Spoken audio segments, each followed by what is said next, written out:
Balu trip నుంచి వచ్చేసరికి మనోజు, ప్రభావతి, రోహిణి అందరూ కలిసి కూర్చొని ముచ్చట్లు చెప్పుకుంటూ తింటూ ఉంటారు.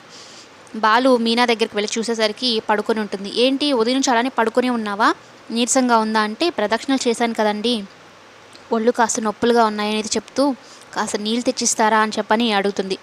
ఇంకా బాలు మీనాకు వాటర్ ఇచ్చేసి తనకి నీరసం తగ్గడం కోసం అన్నట్టు కషాయం రవికి ఫోన్ చేసి ఏమేమి వేయాలి ఎలా చేయాలని చెప్పి అడిగి మొత్తం చేసి మీనా ఈలోపే కిందకు వచ్చేస్తుంది, ఏం చేస్తున్నాడో ఏమో అన్నట్టుగా. ఇంకా కషాయం తీసుకొని నువ్వు పైకి వెళ్ళు, నీకు నేను భోజనం తీసుకొని వస్తాను అని అన్ని గిన్నెలని ఇసిరిసిరి కొడుతూ ఉంటాడు. ఇంట్లో ఒక మనిషికి బాగలేదు, కనీసం అన్నం పెట్టాలని కానీ కొంచెం కూడా మానవత్వం లేదా మీకు అంటూ వాళ్ళ మీద విరుచుకుపడతాడు.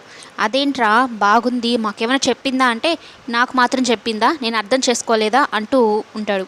ఇంకా మీనా కోసం భోజనం తీసుకొని వెళ్ళి తనే తిని బాలు అంత ప్రేమగా మీనాను చూసుకుంటూ ఉంటే మీనాకున్న ఒళ్ళు నొప్పులు కూడా తగ్గిపోయి చాలా హ్యాపీగా ఫీల్ అవుతూ ఉంటుంది.